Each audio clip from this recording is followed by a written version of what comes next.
Doctor VK. Vijayakumar, നാളത്തെ കേരളത്തിൻ്റെ സമരം കൊണ്ട് കേരളം ഇപ്പോൾ നേരിടുന്ന കേന്ദ്ര അവഗണനയ്ക്ക് എന്തെങ്കിലും തരത്തിലുള്ളൊരു പരിഹാരമാകുമെന്ന് അങ്ങ് കരുതുന്നുണ്ടോ?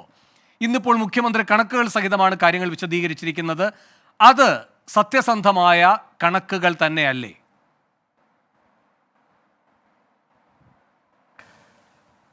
ഇതുകൊണ്ട് സാമ്പത്തികമായിട്ടുള്ള ഈ പ്രശ്നം, ധനകാര്യമായിട്ടുള്ള പ്രശ്നം പരിഹരിക്കാനുള്ള യാതൊരു റെസ്പോൺസും ഉണ്ടാവില്ല. കേന്ദ്രത്തിൽ നിന്ന് തീരെ ഒന്നും കിട്ടാനുള്ള സാധ്യതയില്ല. സുപ്രീം കോടതിയിലുള്ള കേസാണ്, അത് കാരണം അതിനെക്കുറിച്ചിട്ട് കൂടുതൽ പറയുന്നതിൽ ശരിയില്ല. എങ്കിലും ഒരു രാജ്യത്തിൻ്റെ മാക്രോ സ്റ്റെബിലിറ്റിയെ ബാധിക്കുന്ന കാര്യമായത് കാരണം fiscal responsibility and budget management ആക്ടിൻ്റെ കീഴിൽ എല്ലാ സംസ്ഥാനങ്ങൾക്കും ഉത്തരവാദിത്വം ഉള്ളതുകൊണ്ട് അതിലും ഒരു അനുകൂലമായിട്ടുള്ള ഒരു ജഡ്ജ്മെൻ്റ് ഉണ്ടാവാനുള്ള സാധ്യത ഇല്ല എന്നുള്ളതാണ് എൻ്റെ വ്യക്തിപരമായ അഭിപ്രായം. ഏതായാലും ജഡ്ജ്മെൻറ്റ് വരട്ടെ.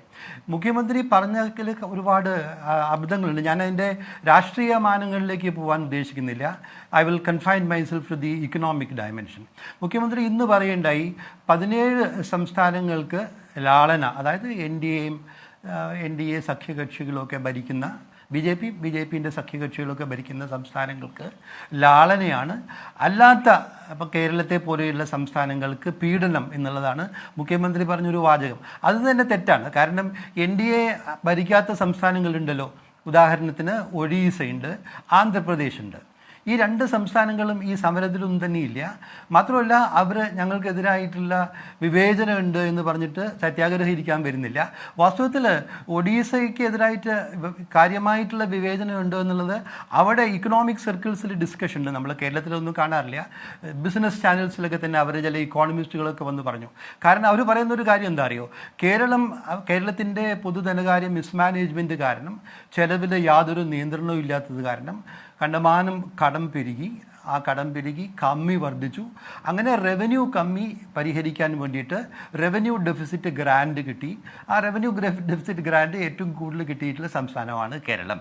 അതേ സമയത്ത് ഒഡീസ ഒരു ദരിദ്ര സംസ്ഥാനമാണ് കേരളത്തെ അപേക്ഷിച്ചെങ്കിലും കൂടി തന്നെ അമിതമായിട്ടുള്ള ചെലവ് നടത്തിയില്ല, ദൂർത്തൊന്നും നടത്തിയിട്ടില്ല. 2 കൊല്ലം ജോലി ചെയ്താൽ ആജീവനാന്ത പെൻഷനൊന്നും തന്നെ കൊടുക്കുന്നില്ല. 5 കൊല്ലം കൂടുമ്പോൾ ശമ്പള പരിഷ്കരണം നടത്തുന്നില്ല. അതുകൊണ്ട് റവന്യൂ കമ്മിയില്ല. അതുകൊണ്ട് നമുക്കൊന്നും കിട്ടിയില്ല. അപ്പോൾ അവിടുത്തെ ഒരു ഇക്കോണമിസ്റ്റ് എന്താ പറഞ്ഞറിയോ, അവരുടെ ഗവൺമെൻറ്റിനോട് പറഞ്ഞത്, കേരളം ചെയ്യുന്ന പോലെ നമ്മൾ കുറച്ച് ദൂരത്തൊക്കെ നടത്തിയിട്ട്, കൂടുതൽ ചെലവ് നടത്തിയിട്ട്, കമ്മി ഉണ്ടാക്കിയിട്ട് റവന്യൂ ഡെഫിസിറ്റ് ഗ്രാൻഡ് വാങ്ങിക്കണം. ഇത് വിവേചനമാണ്. നമ്മൾ മാറി നിന്ന് നോക്കിക്കഴിഞ്ഞാൽ ശരിക്കും ഒഡീസയ്ക്ക് ഒരു ന്യായമായിട്ടുള്ള ആർഗ്യുമെൻ്റാണ് വിവേചനം ഉണ്ട് എന്നുള്ളത്. അത് ഒരു ലാളനം അനുഭവിക്കുന്ന ഒരു സംസ്ഥാനമല്ലല്ലോ, പ്രതിപക്ഷത്തുള്ള സംസ്ഥാനമല്ലേ. വിജയകുമാർ, അങ്ങ് നമ്മുടെ ഈ പറയുന്ന റവന്യൂ ചെലവിന്റെ കാരണമായി കാണുന്നത് ധൂർത്താണോ? കേരള മോഡൽ എന്ന് പറയുന്നത് ഈ പറയുന്ന അങ്ങേക്ക് വ്യക്തമായി അറിയുന്നത് പോലെ ആരോഗ്യ മേഖല, വിദ്യാഭ്യാസ മേഖല, അങ്ങനെയുള്ള ഏറ്റവും പ്രധാനപ്പെട്ട മേഖലകളുടെ മുഴുവൻ വിഭാഗങ്ങളെയും പ്രത്യേകമായി പരിഗണിച്ചുകൊണ്ട് സാമൂഹ്യ പരിരക്ഷ നൽകുന്ന ഒരു സമ്പദ് വ്യവസ്ഥയാണ്. അത് റവന്യൂ ചെലവാണ്. അത് നാം ധൂർത്തടിച്ചതിൻ്റെ ഭാഗമായി നമുക്ക് സംഭവിക്കുന്നതാണോ? അതെ. അല്ലല്ല, അത് ധൂർത്താന്ന് ഞാൻ പറഞ്ഞില്ല. ധൂർത്തുകൾ ധാരാളം ഉണ്ടല്ലോ, ഒരുപാട് ധൂർത്തുകളുണ്ട്. അതിലൊരു ഉദാഹരണമായി പറഞ്ഞത് മാത്രമേ ഉള്ളൂ. ഈ 2 വർഷം ജോലി ചെയ്ത് കഴിഞ്ഞാൽ, മന്ത്രിമാരുടെ പേഴ്സണൽ സ്റ്റാഫിൽ ജോലി ചെയ്ത് കഴിഞ്ഞാൽ ആജീവനാന്ത പെൻഷൻ കൊടുക്കുക എന്നുള്ളത് ധൂർത്തല്ലേ? വേണുവിന് എതിരഭിപ്രായം ഉണ്ടാവാൻ സാധ്യതയില്ലല്ലോ. പ്രധാനമായിട്ട് ഞാൻ ഈ ധൂർത്തിലേക്ക് പോവാതെ ഞാൻ പ്രധാനമായിട്ട് ഈ ക്രൈസിസ് ഉണ്ടാക്കിയ കാര്യം പറഞ്ഞുതരാം. ഈ ക്രൈസിസ് ഉണ്ടായത് ഈ കേന്ദ്രത്തിൽ നിന്ന് നമ്മൾ കിട്ടാനുണ്ട് എന്ന് പറയുന്ന, അല്ലെങ്കിൽ അധികമായിട്ട് നമുക്ക് ലഭിക്കേണ്ടിയിരുന്ന 57,400 രൂപ, അതാണ് എപ്പോഴും നമ്മുടെ ധനമന്ത്രിയും മുഖ്യമന്ത്രിയും പറയുണ്ടായിട്ടുണ്ട്. അതല്ല വാസ്തവത്തിൽ ഈ പ്രതിസന്ധിക്കുള്ള മൂലകാരണം. 2020-21 വർഷത്തിൽ കോവിഡിൻ്റെ മൂർധന്യാവസ്ഥയിൽ ജനങ്ങൾ ലോക്ക്ഡൗണൊക്കെ കാരണം ബുദ്ധിമുട്ടുന്ന സമയത്ത് മറ്റ് സർക്കാരുകളോ കേന്ദ്രമോ ചെയ്യാത്ത രീതിയിൽ ശമ്പള പരിഷ്കരണം നടപ്പിലാക്കി. സർക്കാർ ജീവനക്കാർക്ക് ശമ്പള പെൻഷൻ പരിഷ്കരണം നടപ്പിലാക്കി. ഞാൻ ശമ്പള പരിഷ്കരണം നടപ്പിലാക്കുന്നതിന് വിരോധമുള്ള ആളൊന്നുമല്ല. സർക്കാരിൽ തന്നെ ഏറ്റവും താഴേക്കിടയിലുള്ള ക്ലാസ് 4 ജീവനക്കാർക്കും വേണമെങ്കിൽ 50,000 രൂപ മിനിമം ശമ്പളം കൊടുത്തോട്ടെ. അതിന് പണം വേണം. പണം ഉണ്ടെങ്കിൽ മാത്രമേ ചെലവ് ചെയ്യാൻ പാടുള്ളൂ. 2021 46,670 കോടി രൂപയായിരുന്നു നമ്മുടെ ശമ്പള പെൻഷൻ ചെലവ്. ഈ ശമ്പള പരിഷ്കരണം കൊണ്ട് ഒരൊറ്റ കാരണം കൊണ്ട് പിറ്റത്തെ വർഷം അത് 71,392 കോടി രൂപ. ബജറ്റിലെ കണക്കാണ് പറയുന്നത് കേട്ടോ. അതായത് വർധനവ് എത്രയുണ്ടായത്? 24,722 കോടി രൂപയുടെ വർധനവ് ഒറ്റ വർഷം. പിന്നീട് വർഷങ്ങളിലും ഈ ശമ്പള പെൻഷൻ്റെ ചെലവ് 65,071 കോടി രൂപ, 68,281 കോടി രൂപ. അതായത് 2021 അപേക്ഷിച്ച് ഈ 3 വർഷങ്ങളിൽ ഉണ്ടായിട്ടുള്ള അധിക ചെലവ്, ഞാനത് വീണ്ടും ആവർത്തിച്ച് പറയാണ്, അഡീഷണൽ എക്സ്പെൻഡിച്ചർ. വിജയകുമാർ സാറേ, അങ്ങീ പറയുന്നത് പോലെ കോവിഡിന്റെ കാലമാണ്, അതുകൊണ്ട് ശമ്പള പരിഷ്കരണം ഒരു ധൂർത്തായിരുന്നു എന്നാണോ?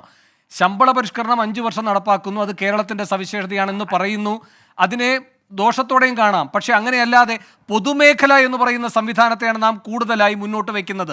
അതിൻ്റെ ഭാഗമായി പൊതുസേവനമാണ്, അതിൻ്റെ ഭാഗമായിട്ട് സ്വാഭാവികമായും വരുന്ന വേതനമാണത്. അങ്ങനെ കൂടെ നമുക്കതിനെ കാണാമല്ലോ. അതല്ലാതെ എല്ലാ സേവനങ്ങളും സ്വകാര്യ മേഖലയെ ഏൽപ്പിക്കുകയാണെങ്കിൽ ഇങ്ങനെ വേണ്ടി വരില്ല. പക്ഷെ അങ്ങനെയല്ലല്ലോ കേരള മോഡൽ എന്ന് പറയുന്നത്. അതല്ലല്ലോ വേണു. എല്ലാ കാര്യങ്ങളും സ്വകാര്യ മേഖലയെ ഏൽപ്പിക്കണമെന്ന് ഞാൻ പറഞ്ഞു ഇത് മറ്റ് സംസ്ഥാനങ്ങളിലും ഉണ്ടല്ലോ. അല്ല, സർവീസ് മേഖല എന്ന് പറയുന്നത് ശക്തമായിരിക്കണം, അതിലൊരു പൊതു താല്പര്യമുണ്ട് അല്ലേ? അപ്പോൾ അതിന്റെ ഭാഗമായി ഈ പറയുന്ന വേതനങ്ങൾ, അതിന്റെ 5 വർഷം കൂടുമ്പോഴുള്ള പരിഷ്കരണം, അത്തരം കാര്യങ്ങളൊക്കെ ഒരു സ്വാഭാവികതയാണ്. നമ്മുടെ സമ്പദ് വ്യവസ്ഥയുടെ മാതൃകാപരമായ ഒരു സവിശേഷതയായിട്ടല്ലേ അതിനെ കാണേണ്ടത്. ഞാൻ ചോദിക്കുന്നത്, ഇതുവഴി ബലപ്പെടുന്നത് പൊതുമേഖലയാണല്ലോ, സേവന മേഖലയാണല്ലോ. അതിൽ തർക്കമുണ്ടോ അങ്ങേക്ക്? അല്ല, തർക്കമുണ്ട്. ഈ 64,000 ചില്ലാനം അഡീഷണൽ എക്സ്പെൻഡിച്ചർ 3 വർഷം കൊണ്ട് ഉണ്ടായി. എന്തുകൊണ്ട് തമിഴ്നാട്ടിൽ ഉണ്ടായില്ല? എന്തുകൊണ്ട് കർണാടകത്തിൽ ഉണ്ടായില്ല? തമിഴ്നാട്ടിൽ അവർ 2017 സാറേ, തമിഴ്നാട് എന്ന് പറയുന്നത് അത്ര ശക്തമായി വ്യാവസായികോൽപാദനം ഉൾപ്പെടെയുള്ള മേഖലകളാണ് ശക്തമായി നിൽക്കുന്നത് അല്ലേ, കാർഷിക മേഖലയും. നമുക്കങ്ങനെയല്ലല്ലോ. നമ്മെ സംബന്ധിച്ച് നമ്മുടെ ഒരു സവിശേഷത തന്നെ അതാണല്ലോ. അതായത് നമ്മെ സംബന്ധിച്ച് ഇങ്ങനെ പറഞ്ഞ ഖനവ്യവസായം, അത്തരം ഒരു മേഖലകളും ഇല്ല. അതൊക്കെ നമ്മുടെ ഒരു ഉയർന്ന സാമൂഹ്യ ബോധം കൊണ്ട് ഉണ്ടാകുന്ന ഒരു സമീപനവും കൂടിയാണ്. അപ്പോൾ നാം എന്താണ് ചെയ്യുന്നത്? ഇപ്പം തന്നെ നാം എന്താ പ്രധാനമായും നോക്കുന്നത്? വിജ്ഞാന സമ്പദ് വ്യവസ്ഥ എന്ന് പറയുന്ന ഒരു കാര്യത്തെ പറ്റിയല്ലേ? അത് തമിഴ്നാട് ആലോചിക്കുന്നുണ്ടോ? വിജ്ഞാന സമൂഹമായി നാം മാറി അതുമായി ബന്ധപ്പെട്ടൊരു സാമ്പത്തിക കാഴ്ചപ്പാടിലേക്കാണ് നാം പോകുന്നത്. ഞാൻ അങ്ങയിലേക്ക് വരാം. അത്തരം വിശദാംശങ്ങളിലേക്ക് പോകുന്നതിന് മുമ്പ് എന്തായാലും പ്രാഥമികമായ അങ്ങയുടെ ഒരു വിലയിരുത്തൽ വരികയുണ്ടായിരുന്നു.